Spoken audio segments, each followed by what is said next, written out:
তুমি অবশ্যই এটা চাইবে না যে তুমি একটা চ্যানেলে তোমার টাইম, তোমার এফর্ট, তোমার এনার্জি সব কিছু লাগিয়ে দিলে আর শেষে তোমার হাতে কিছুই এলো না। এটা যদি না যাও তাহলে আগে দেখো তোমার জন্য কীভাবে একটা সুটেবল নিশ ফাইন্ড করবে। এই চ্যানেলে লাস্ট ভিডিও আপলোড হয়েছে 2 মাস আগে, তারপর আমি এই চ্যানেলে হঠাৎ করে ভিডিও বানানো বন্ধ করে দিই। কিন্তু কেন? এর কারণ হলো আমার এটা মনে হচ্ছিল যে এই নিশের মধ্যে বেশি গ্রোথ নেই। এই ভেবে আমি ইউটিউবে টপ নিশ ফাইন্ড করতে থাকি যেখানে ফাস্ট গ্রোথ আর হাই আর্নিং থাকবে। তো কিছু নিশ আমি নোট ডাউন করে নিই।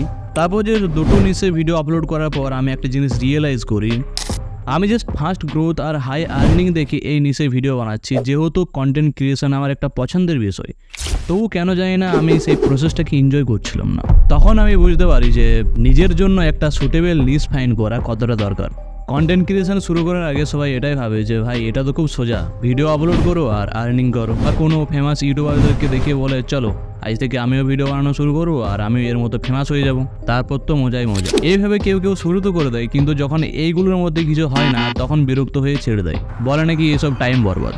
তো এমনটা হওয়ার কারণ কি ভাই? 90% লোক শুরুতেই ফেল হয়ে যায়, কারণ তাদের জন্য নিশ এতটা ইম্পর্টেন্টই না। আরে তুমি যে নিশে ভিডিও বানাচ্ছ বা যাদেরকে দেখে সেই নিশে ভিডিও বানাচ্ছ, সেই নিশে তোমার কোনো ইন্টারেস্টই নেই, তাহলে যখন চ্যানেলে ভিউজ আসবে না তখন তো খারাপ লাগবেই, তখন তো ডিমোটিভেট হবেই, তখন তো বিরক্ত হবেই।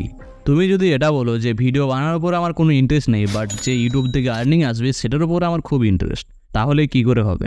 মানে হচ্ছে নিশ ইম্পর্টেন্ট আর সেই নিশের মধ্যে তোমার ইন্টারেস্ট থাকাটাও ইম্পর্টেন্ট। দেখো কন্টেন্ট ক্রিয়েশন একটা লম্বা প্রসেস। তো যখন তুমি কোনো একটা নিশ চুজ করছো তখন তুমি এটা দেখবে যে তোমার সেই নিশের মধ্যে ইন্টারেস্ট আছে কি নেই। সেই জন্য তোমাকে দেখতে হবে যে সেই নিশের ভিডিও বানানোর প্রসেসটাকে তুমি এনজয় করছো কি না। জানি পুরো প্রসেসটাকে এনজয় করা যায় না, কিন্তু হ্যাঁ দেখবে কিছু কিছু জিনিস আছে যেগুলো করতে তোমার ভালো লাগে। যেমন আমার স্ক্রিপ্টিং, এডিটিং এগুলো করতে ভালো লাগে। সো স্ক্রিনে দেওয়া হলে এই নিশগুলোর মধ্যে যে কোনো একটা চুজ করতে পারো তোমার ইন্টারেস্ট অ্যাকর্ডিং। তো নিশ সিলেক্ট করার পর তোমাকে মার্কেট রিসার্চ করতে হবে। মার্কেট রিসার্চ মানে যেখানে আমাদের দেখতে হবে যে তুমি যে নিশে ভিডিও বানাচ্ছ সেই নিশে মার্কেটে ডিমান্ড আছে কি না। যদি তুমি এমন কোনো নিশে ভিডিও বানাচ্ছ যেখানে অলরেডি একটা এক্সিস্টিং অডিয়েন্স আছে, তাহলে তো সেই নিশের ডিমান্ড এমনিতেই আছে। যেমন vines, roasting, movie explanation, comedy, এই নিশগুলোতে অলরেডি একটা এক্সিস্টিং অডিয়েন্স আছে। কিন্তু এখানে প্রবলেম হচ্ছে যে এখানে শুধুমাত্র টপ ক্রিয়েটারদের ভিডিওই ডিমান্ডে থাকে। তো তুমি কীভাবে তোমার ভিডিওর ডিমান্ড ক্রিয়েট করবে মার্কেটে? এর আনসার আমি যতদূর জানি, তোমাকে অডিয়েন্সদেরকে অনেক বেশি ভ্যালু প্রোভাইড করতে হবে। তাদের তুমি এন্টারটেন করে ভ্যালু প্রোভাইড করতে পারো, তাদেরকে কিছু শিখিয়ে ভ্যালু প্রোভাইড করতে পারো। যদি তুমি কাউকে ইন্সপায়ার করতে পারো তাহলেও সেটা কারো না কারোর লাইফে ভ্যালু অ্যাড করবে, সেটাও করতে পারো।